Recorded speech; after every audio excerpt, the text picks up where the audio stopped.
annagu waan ku taageernay kasoo qaybgalkii xafladda furitaanka ururka SJS.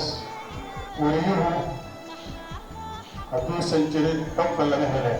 waxaan barnaamijnaynaa ururka, waxaan barnaamijnaynaa maaragtay waxaan u rajaynaynaa khayr shaqooyinka hadda iyo xogolaha arrimuhu noloshooda waa arrimo aad u muhiim ah loona baahan yahay.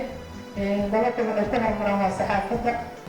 waxaa looga baahan yahay ururka in uu ka warqabo saxafiyiinta xubnaha ka ah iyo kuwa kale caafimaadkooda, warqadkooda, axwaashooda iyo ehelkoodaba.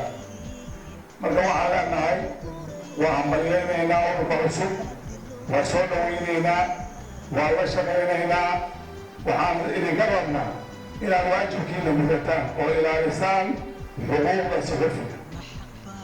munaasabadan waxay ku saabsan tahay shir shalay soo bilowday oo looga hadlayay, looga tashanayay, lagu dooranayay maamulka ururka SJS, lagu ansixiyey dastuurka ururka, lagu soo bandhigay xeerka habdhaqanka anshaxa ee loo yaqaano mabaadi'da dhaqanka suxufiyiinta oo markii ugu horreysay meel ka mida Soomaaliya laga hirgeliyo ama laga sameeyo ama suxufiyiin ka mida kuwa dalka ka shaqeeya ay soo bandhigaan.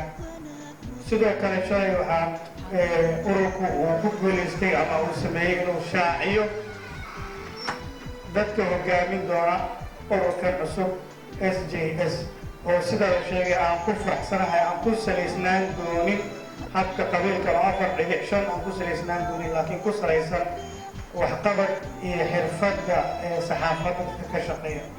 waxaan rajaynayaa in iyaduna ay intaas kasii ballaaran doonto oo dad kale xubnaha ururka ka mid ah aad maqli doontaan dhawaan.